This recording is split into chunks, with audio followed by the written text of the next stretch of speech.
as we go, but we've got a packed hour and we're super excited to have everybody here. So thanks for joining us for these stories from the field. I think you all know Soccer Without Borders works on the ground around the world to create belonging and inclusion through soccer. And so much about how we approach the game is just kind of juxtaposed with how this Men's World Cup that's going on in the background, how that came about. And I know people are thinking a lot about that and how overwhelming some of those big systemic failures feel. But we want to kind of remind us here today, there's people working every day to change it for the better. And our hope is to draw a little bit of a through line over the next hour from actions that Soccer Without Borders is taking on the ground to these big global challenges. And we are not alone in this. There's many other organizations and athletes using their platforms to drive this change. And one of them is with us here today. So let's get to it. I'm going to pass the ball to Ryan Gatonga, who will be our MC for this event. So thanks for joining, and we're glad you're here. Thanks, Mary. Hi, everyone. My name is Ryan Gatonga, and I'm a senior program coordinator at our Vanguard Middle School program in Baltimore, Maryland. I joined SWB in 2020, just before the start of the COVID-19 pandemic. And I've been able to see how this organization has adapted and pivoted to continue serving youth as we adjusted to this new normal. I'm so excited to be with you all here today. And it goes without saying that we are all so excited to hear from our guest speaker. So without further ado, I'd like to introduce our guest speaker today, Naomi Girma.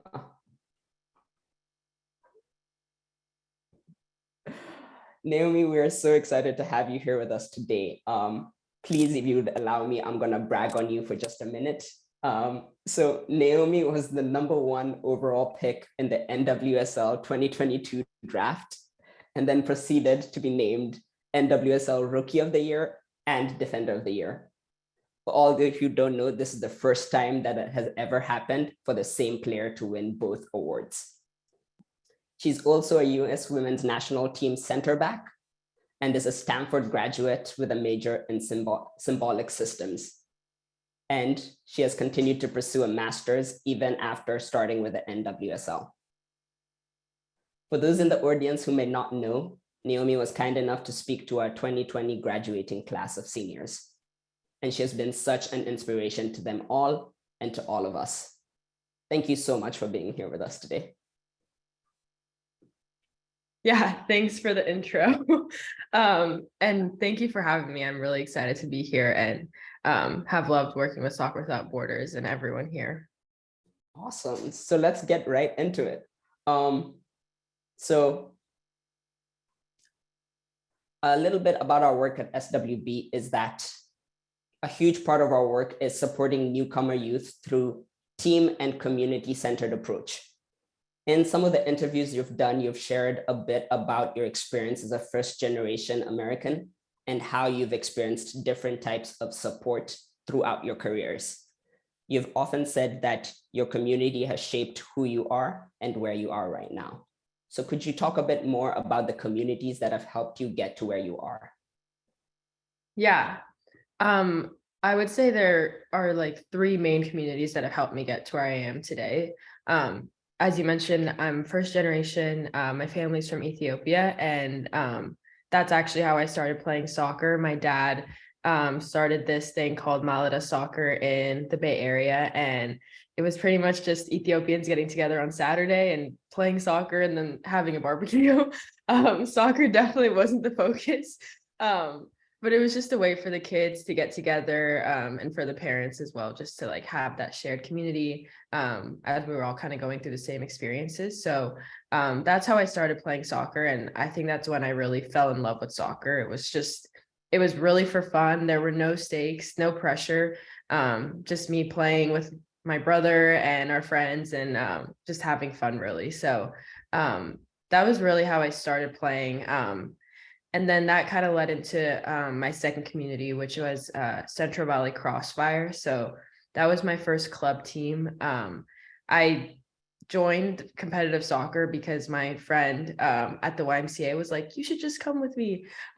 So I went with her after training, and her grandpa gave us a ride, and I showed up like really not sure if I could make the team or if I could play with them.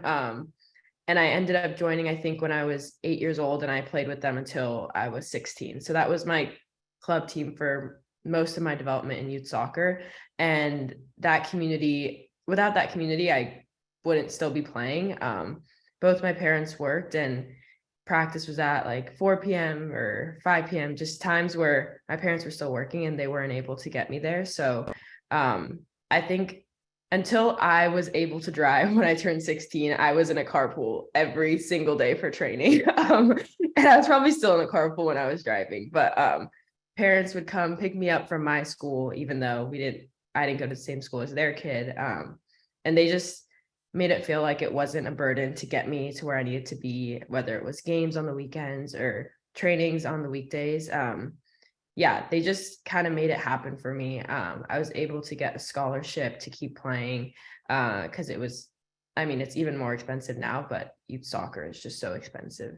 And it's really hard to, make that the main priority as a parent when you're trying to make other ends meet. So that community really allowed me to like see myself being a soccer player. And through that, I started ODP, which is the Olympic Development Program. And that's how I ended up being scouted for youth national teams. So I attribute a lot of my success to them and just their kindness to help a kid out who they didn't know, I would get recruited for Stanford or play for the national team. It was just, I just wanted to play soccer and I loved it, and they made it happen for me. So I'm very grateful for them.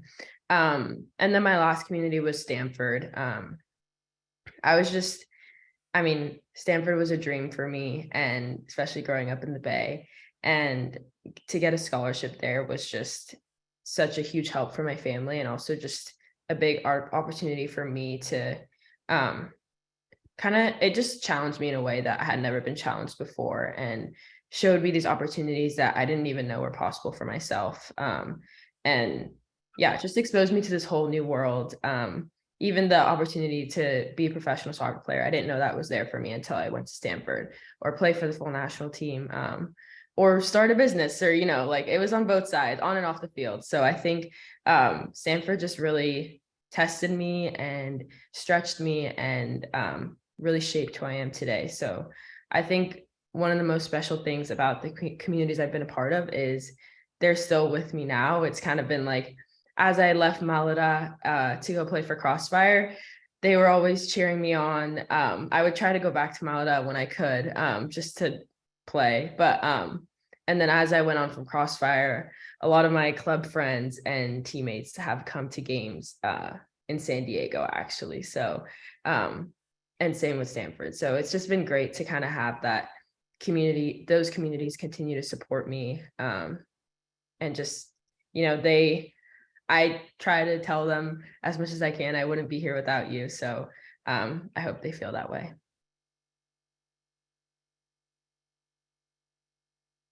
I think you're muted. Thank you. That was a great answer. And you touched on something that is a perfect segue into our second question, which is about SWB.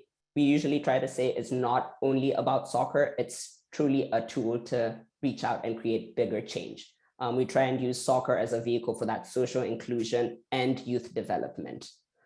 What was a moment or memory in your life when you remember feeling like this game is a little bit powerful, is more powerful than what is happening right now on this field? Yeah, I think the biggest moment that stands out to me was 2020 during Black Lives Matter and a lot of the protests. We at Stanford, we actually we weren't on campus. It was the spring when everything got shut down. Everyone was doing school on Zoom.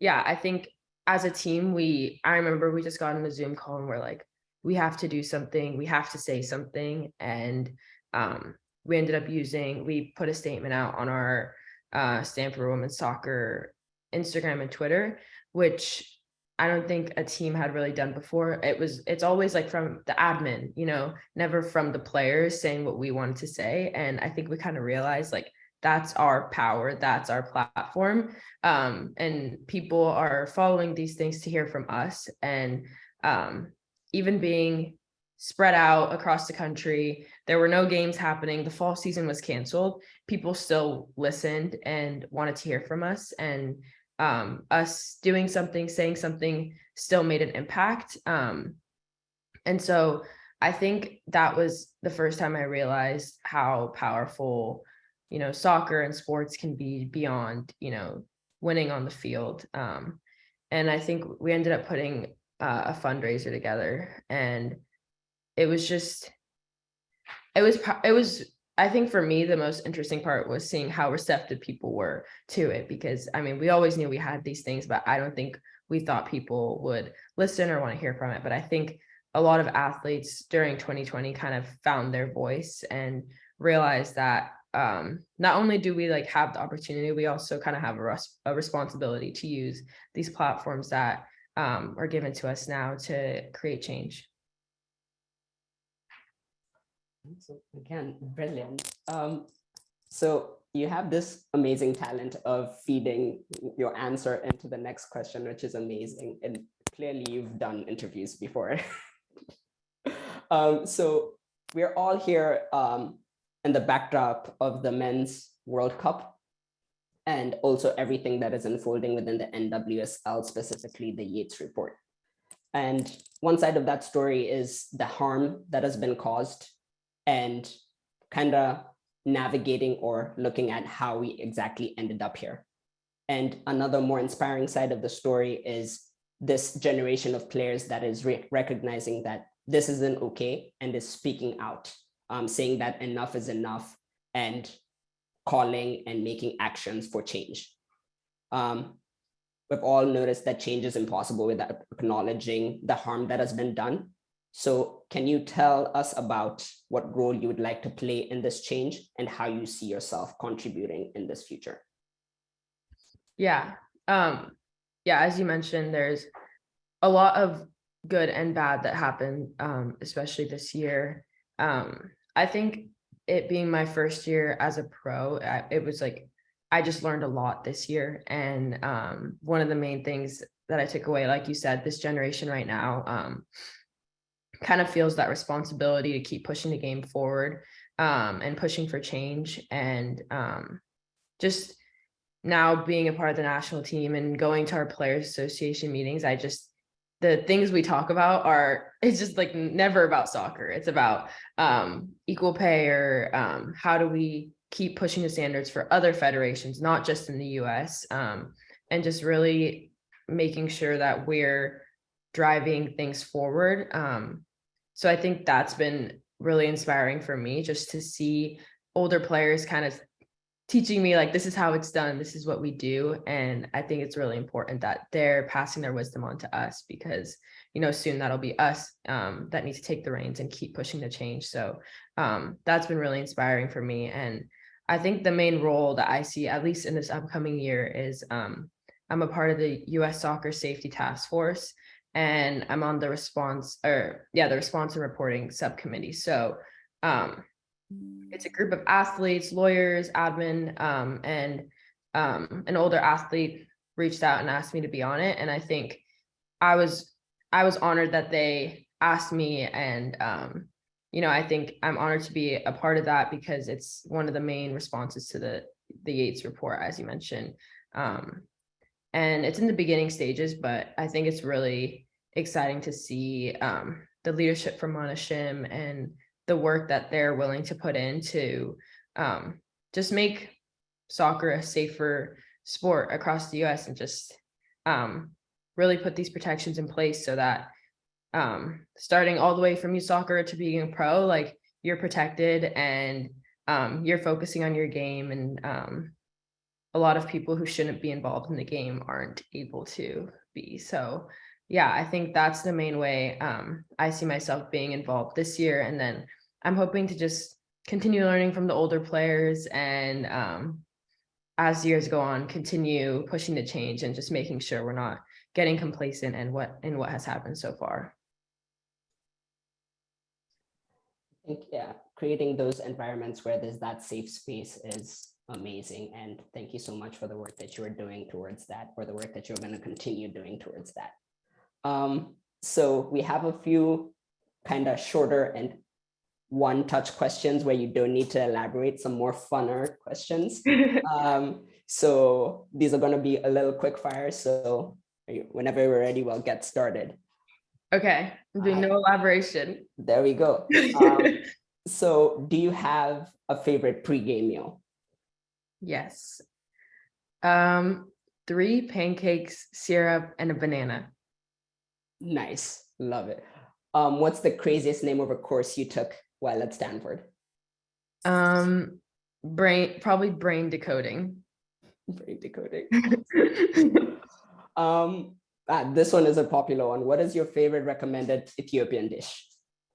Kitfo is my favorite. Yeah.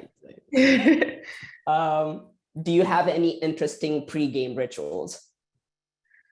Oh.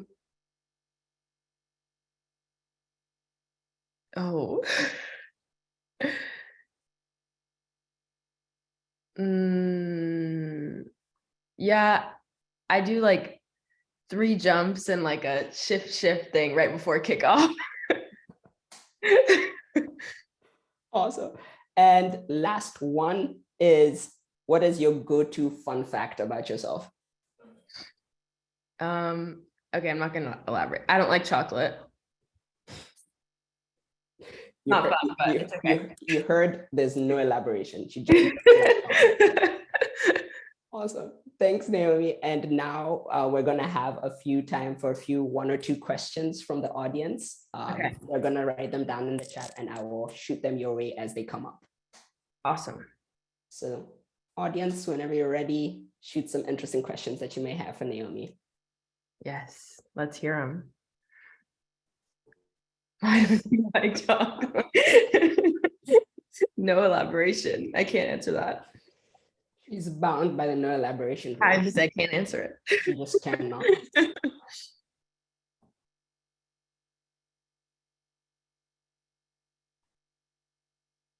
This is a great one. If you had advice for your younger self, what would that be? Let's see. I think I'll give one for like as a soccer player and then like off the field too. I feel like on the field, I would say don't compare yourself. I think because I didn't play in like ECNL or like a lot of the larger clubs where a lot of people were going to college from or going to youth national camps from. I like always wasn't sure how I'd measure up. So I like would doubt myself a lot of the time instead of being confident in like who I was and my ability. So I think just not comparing myself and showing up like, this is who I am. This is how I play, like obviously wanting to get better, but just having confidence in the work I'd put in, even though it didn't look the same as everyone else. Oh, sorry, I forgot what I was gonna say. And then off the field, it would say, I would tell myself to just use my platform earlier. And like, I think a lot of times I feel like people don't want to listen or like don't want to hear from me or like don't want to listen. So I think just telling myself like there's a power in, you know, you speaking out and there are people who you can impact. And even if it impacts one person, then it's a win. So just no matter how big or small, I guess you feel like that platform is, it's still powerful. So that's what I tell myself for off the field. That's amazing. One more. Who was your most influential coach and why? And what attributes did they demonstrate? That's a good question. So hard to pick.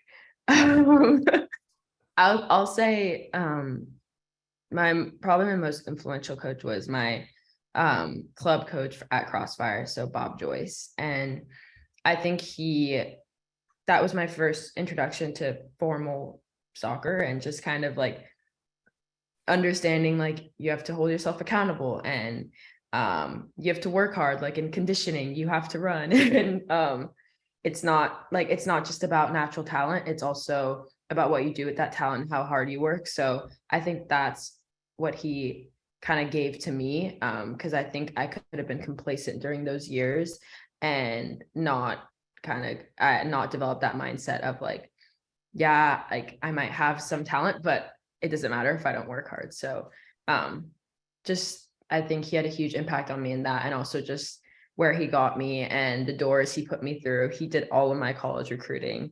Like coaches would call him and then he'd tell me, like, he was like, talk to everybody, like figure out what you want, and really gave me the advice of like, it's not just about soccer, it's also about your life. And take that into consideration when you're picking university. So he had a huge impact on me. Question from Mike. How did your parents react to you becoming a professional soccer player? Oh my gosh. My parents, like my dad like rewatches my games.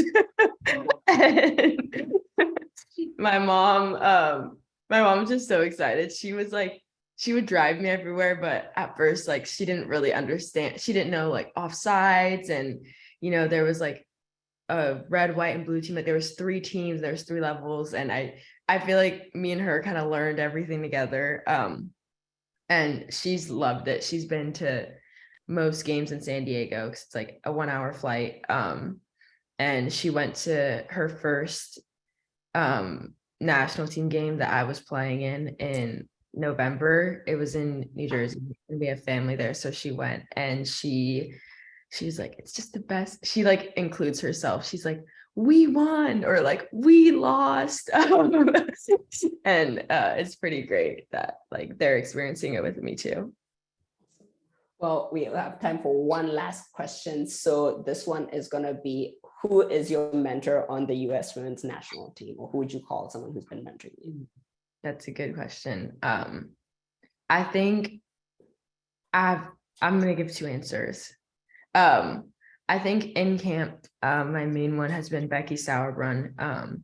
We play the same position, and she's a legend. She's awesome, and she's the captain. So I think just not only learning, like learning little tips and tricks from her on the field, but also I've learned a lot from her just about being a leader. And I mean, the national team is so unique because like you're together for 2 weeks at a time. So it's hard. I think it's hard to be, a captain or leader in that setting.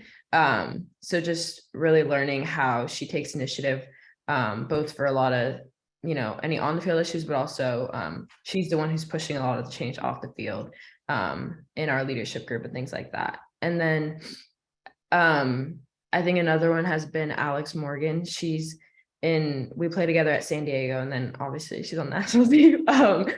And she's just been really big in like sharing her wisdom about like just being a pro, and like, for national team camps, they kind of layer them into seasons. So you'll be coming off of a game with club, you go straight to camp, then you come straight back to club, and you have another game the next weekend. So it is a lot, and it's a lot of managing your body and making sure you're being honest about how you're feeling so that they can manage you if necessary, because it is a long season. So she's just been really great, and especially in my first year, just kind of teaching me the ways, and just making sure that any resource that I have that I didn't know about, that I'm using it. So yeah, they've both been really, really helpful in my first year. Thank you, Naomi. Well, as I'm sure we can all imagine, the schedule of a pro athlete is pretty packed. I've been informed that you have training to go to after this. So thank you so much for coming and answering some questions. Yeah, thank you so much, Naomi. Yeah, thanks for having me. Those were great questions. And yeah, I'm looking forward to watch the recording of the rest of the session. So sorry I have to leave, but thank you. Thanks, Naomi. Have a great session. Thanks. Bye, everyone. Bye.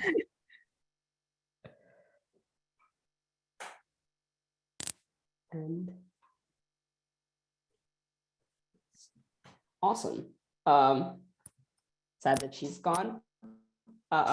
But now I'm excited to bring up several of my teammates into the spotlight to share a bit more about the work at Soccer Without Borders.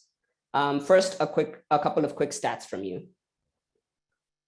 In the last year alone, SWB has reached over 4,600 youth from 65 countries, speaking 47 languages. We've worked with close to 200 volunteers and more than 150 youth leaders.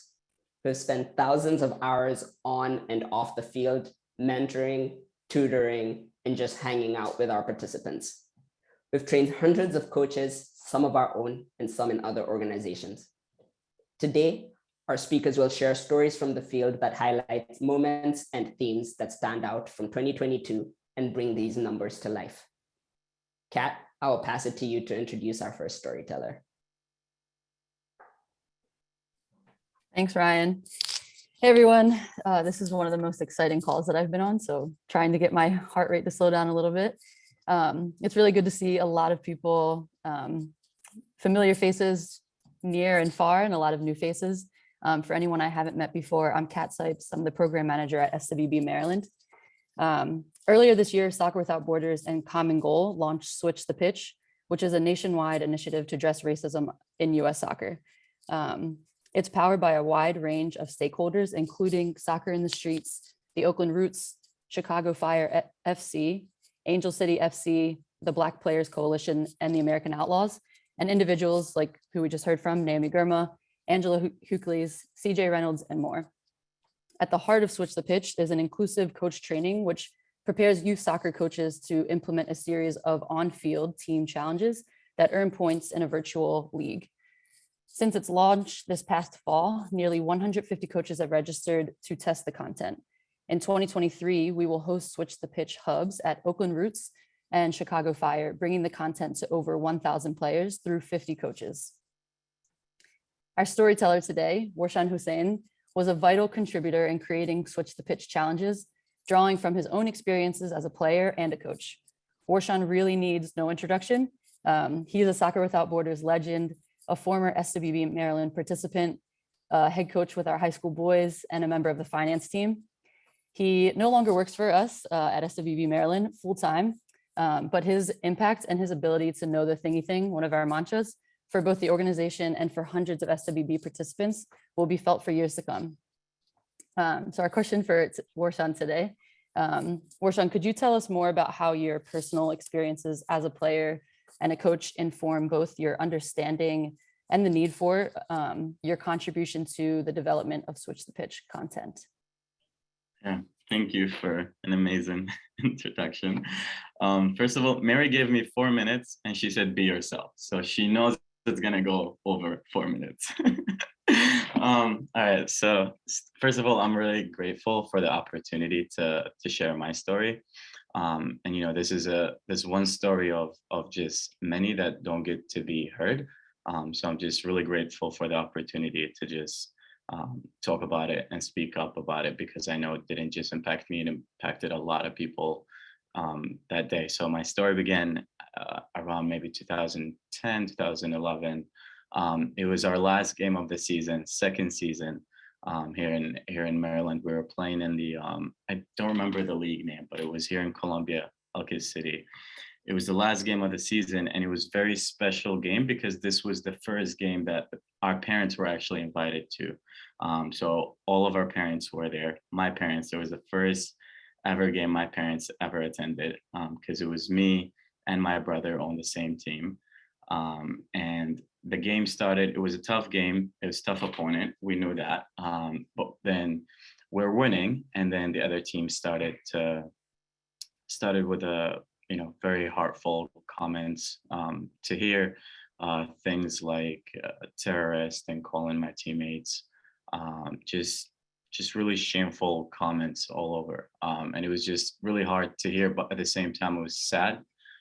It's sad to say that we're kind of used to it. So we just kept playing the game until the minute that it wasn't just the players anymore that were saying those comments. It was the parents of the other teams that were there, that were just doing more than comments. So first they called me and my brother terrorists. They started calling my teammates monkeys. Got to a point where they started throwing bananas on the field. And at that point, it was just really tough to play the game because we were just out of it as a team. They got into our head, and it was really aggressive, and it ended with a fight. So the referee ended the game. Our coach at that time, Coach Jill Perdini, pulled us all off the field and just wanted to end the game. And it was really shameful because our parents were there. Our parents had to watch that. And we weren't sure how to react. We were just kids. But then I remember the conversation that Jill had with us, and it was, first thing she said was, like, I love you guys, no matter who you are, no matter where you come from, no matter what you look like or what religion you are or believe in, you're loved. And you're loved by me, all your teammates. And it was just at that moment, that's all we needed to hear. But it was still a lot of anger and frustration of the field with everyone. And she was like, you might not understand this right now, but you take all this anger and put it into something positive, someday in the future. And this is the most important thing she said to me, because it was really impactful.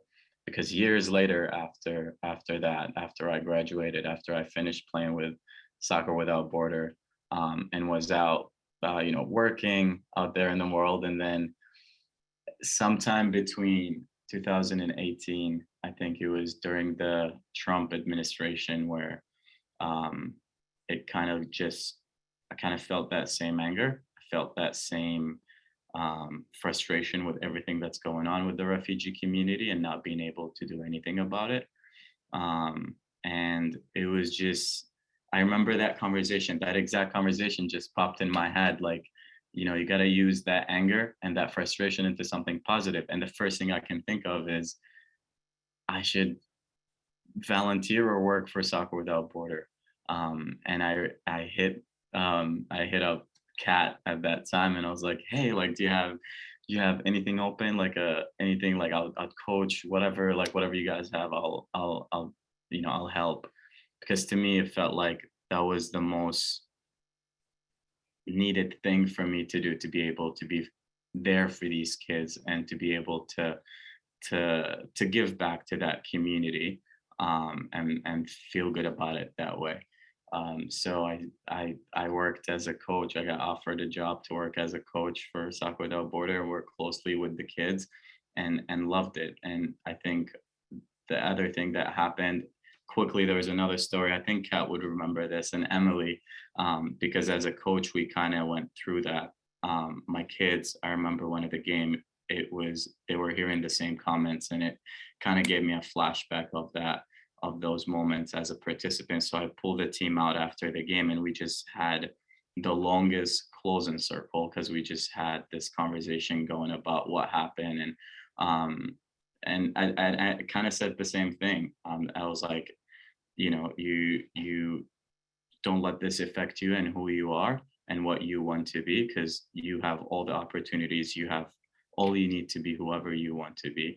And you're loved by me and loved by everyone else. And I think Emily would remember this, and Kat, because I think we got an email from some parents that was there that moment, that heard that conversation and emailed Soccer Without Border about, like, there was a coach talking to his teammate.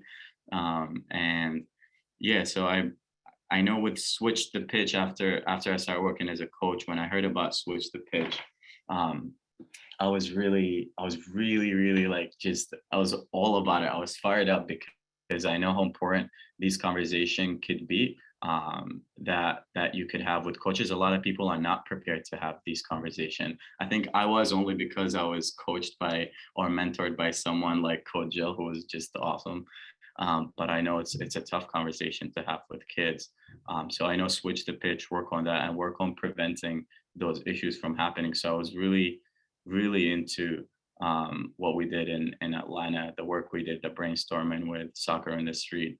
And it was just an amazing experience, meeting a lot of people that really put in the time for like 2 days, just brainstorming ideas and what this could be. And I'm just amazed by how far it have gone and how far it could be, because again, this is one story of many that don't get to be told. And it's an issue that don't just happen with kids or only in the US. This is an issue that happens all over the world, with kids, with adults, with women's soccer, with men's soccer, and not just soccer. I think it happens a lot in sports itself.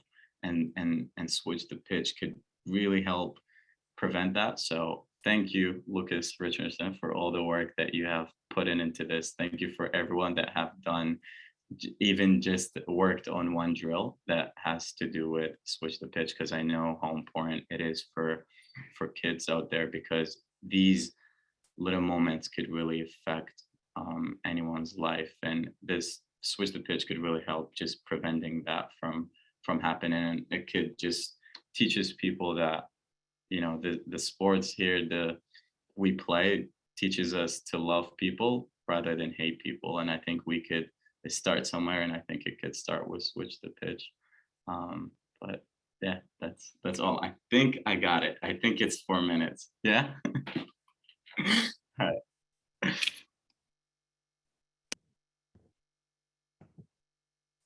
Thanks so much, Warshan. I feel like I always experience the full range of emotions when I listen to you.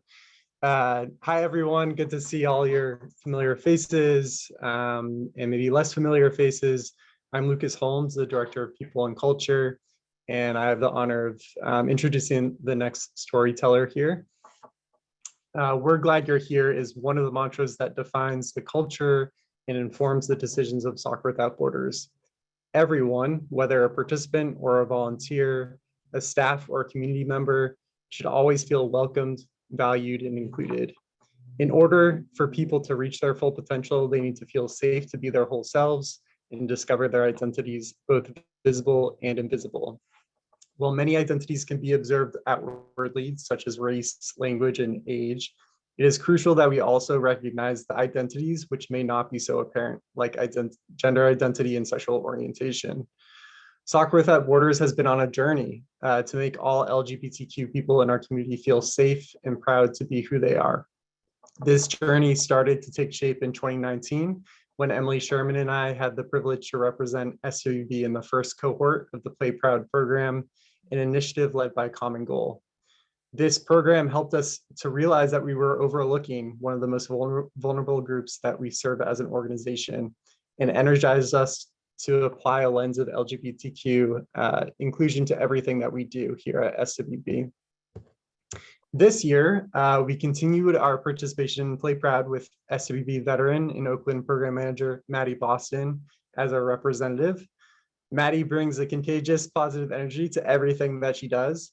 But I distinctly remember her enthusiasm when she returned from her first part of her Play Proud experience back in April. Maddy's energy buoyed our most recent Pride Month campaign, helping us raise awareness and visibility of LGBTQ allies and representatives on social media this past June.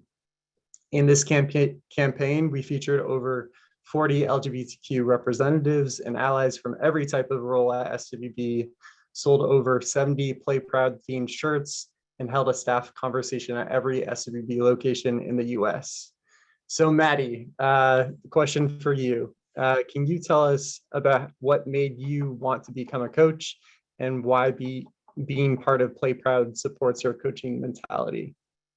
Yeah. Hi, everyone. I'm Maddy. And the answer to that for why I'm a coach now and why I was so eager to be part of Play Proud has really just everything to do with safety and just creating safe spaces with a community. And my understanding of how important that really is really started in a different way when I was 15. I was a sophomore in high school, and at that time just absolutely loved soccer.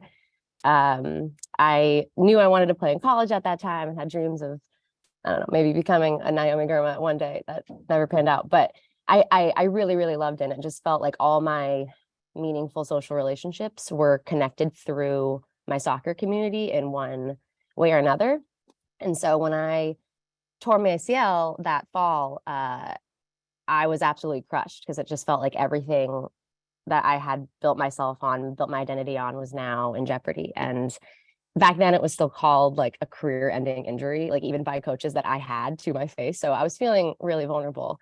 And my new high school coach at that time, who was really well liked and really well respected in our soccer community, picked up on that devastation immediately. And he, you know, what started out as him checking in on me and seeing how I was doing, seeing how my knee was doing, quickly turned into a secretive text-based, just really emotionally manipulative relationship that now I can look back on and clearly see as an adult that that was sexual misconduct, that he was wrong and I was not.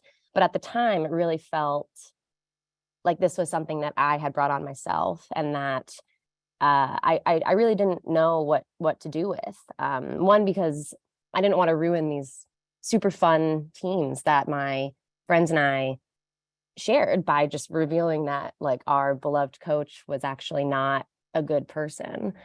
And also because he was viewed as our portal to our soccer dreams. Like everything we wanted was in our grasp, but only if we followed his direction. And so his position as our coach gave him a lot of power, and he knew it. He wielded it, in my case, for his personal gain at my expense. And I started coaching about like 3 years after this happened. And I remember when I was like first stepping into a coaching role, remembering him and like remembering what he used his coaching power to do, and just feeling this like big feeling, this like swell of emotion that like that's not how it should be. Like that's not what adults coaches should do. Like they shouldn't look to take from kids to for their own gain. And I just wanted adults to be people that were interested in building safe spaces that lets individuals learn about themselves and play and just grow into that freeing feeling of being able to just be who you are, knowing that you're in a group that's going to celebrate that and that won't misuse that trust. And how to design for that, like how to design those spaces, is really why I'm in my 6th year at SWB, because I get to have those conversations every day with people that care about these things just as much as I do. And that's really why I was excited to be a part of Play Proud, because it's central to understanding that you cannot build safe spaces without building inclusive spaces. And we know that inclusion just doesn't benefit like individual marginalized people. It benefits everyone. It teaches everyone how to be better at building community and emphasizing diversity, which are both central themes in SWB. And I really see my role as an ally and as a coach, as someone who wants to use that power and privilege to support players and support staff that have identified as part of the LGBTQ plus community and those that haven't, just in order to build truly safe spaces that let people be who they are without having to give anything up. And I chose this photo because I looked up one day when I was setting up for a scrimmage and just saw those 2 coaches that I work with and just being like, oh, this is my safe space. Like I didn't know my 15-year-old self would end up here, but I was craving it back then. And yeah, this is what it should be for me. So thanks. And I will pass it to Steve, I believe. Thanks, Maddy. Really appreciate you sharing your story. Hi, everyone. I'm Steve Davis. I'm the Regional Director of SWB Assist in East Africa. And I'm really excited to be here to set up our next speaker. So in 2021, SWB introduced equity as our 4th core value. That value reads, we aim to advance equity in our own team, as well as our systems, our partners, and the communities we work in. And we seek best practices for equitable access and opportunity, investment, representation, power, and voice. We've been putting the core value into action in a lot of ways. Every staff member has now completed our Creating Belonging discussion series, which covers important topics affecting those we serve, from interpersonal racism to refugee resettlement patterns and much more. We designed a DEI lens tool to make sure every new project and process aligns with this value. We established a compensation philosophy and guidelines and completed a compensation benchmarking process that ensures internal pay equity across locations, position types, and longevity, including maximum ratios between the average salary and the highest salary and each pay level. Through trainings and professional development opportunities, SWB thrives to provide leadership pathways and advancement opportunities for youth, alumni, and staff. This year, 32% of our staff are alumni, which shows each participant that there is a pathway to grow within SWB. There's no better example of this pathway than Jerry Lukeka, who has become the Uganda Hub Director in May of this year. Jerry has held every role. He's been a player and a coach. English teacher and a mentor, and a program coordinator and a program manager. He has continuously contributed to the hub's growth from a modest one-room building with no toilets to its current form as a spacious youth center, complete with classrooms, storage, recreational areas, and a full office space. Over the years, Jerry has proven himself to be not only a dedicated and inspirational leader, also he might be SW's biggest advocate of our mantras.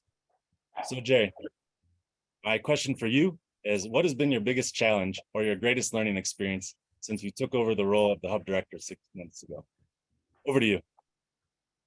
Yeah, thanks so much, Steve. And thanks everyone for joining. We are really glad you are here. Like, I'm seeing a lot of familiar faces that have spent a lot of time with us. Great to see you again.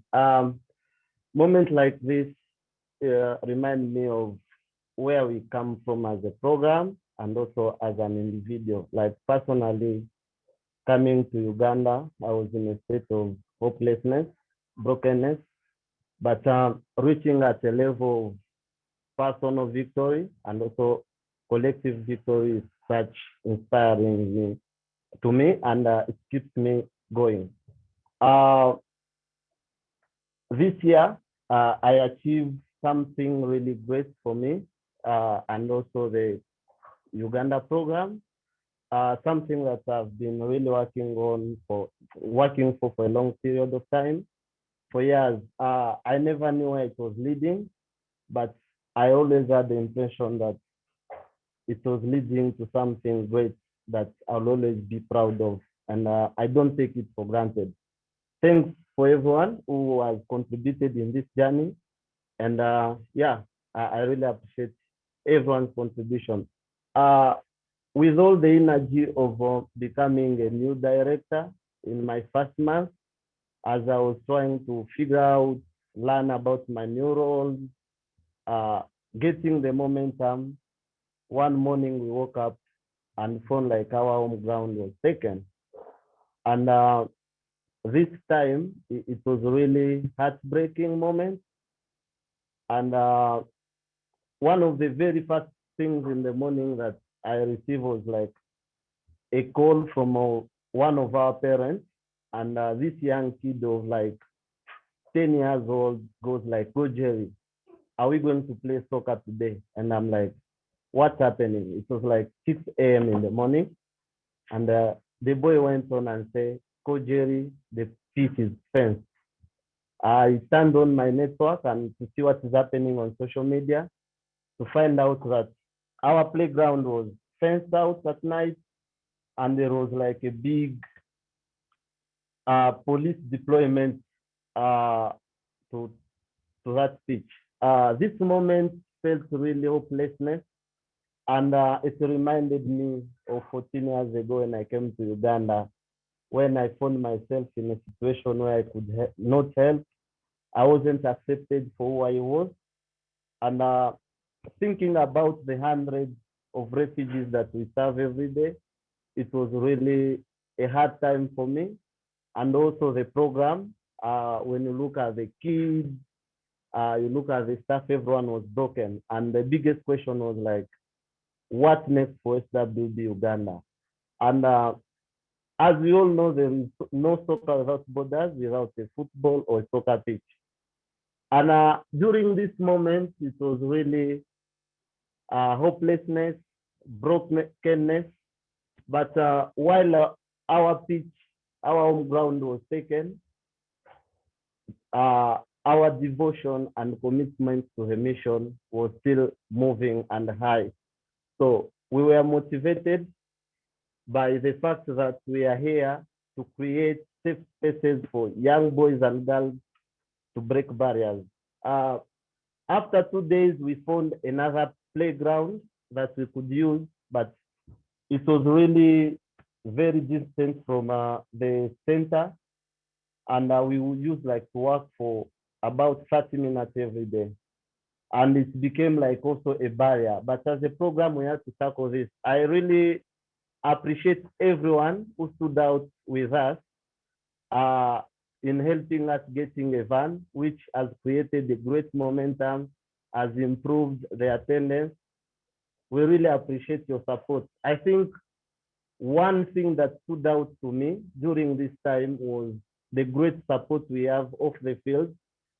The number of messages I got, the number of emails, phone calls really showed me like and inspired me a lot. And thank you so much, everyone, for caring about Uganda.